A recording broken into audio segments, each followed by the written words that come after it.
Elle regardait la forêt du côté opposé de l'allée, au nord. C'est alors qu'il lui sembla déceler une forme au loin qui les suivait.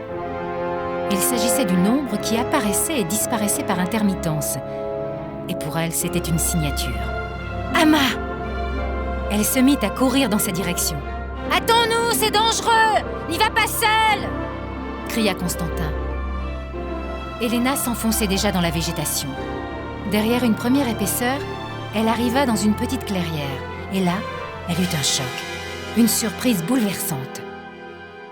Pendant ce temps, l'équipe menée par Youssef et Alicia arrivait dans la cathédrale par le souterrain.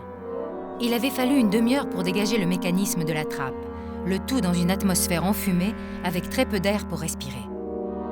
Leurs manteaux étaient couverts de poussière et l'odeur du bois brûlé imprégnait leurs poumons, leurs vêtements, leurs cheveux et leur transpiration. Dans la salle principale, ils s'étaient occupés en priorité d'envelopper dans un drap blanc les 2 corps calcinés de Michel Romblot et Jacques Châtelier. On devrait garder l'image d'eux vivants. Il était celui qui amenait la puissance brillante de son trombone. Il était celui qui donnait l'impulsion, la ponctuation physique de ses timbales.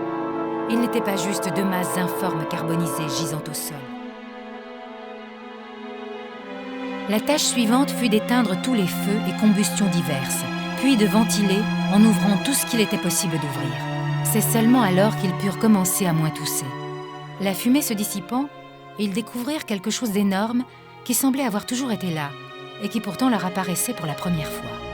Tous ensemble, ils s'immobilisèrent sans voix, figés devant cette révélation incroyable.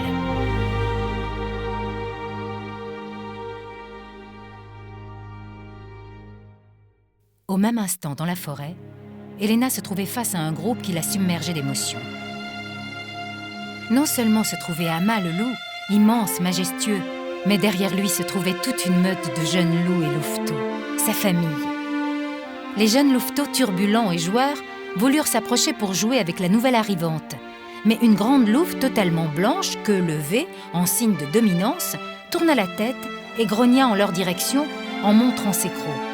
Le message était clair.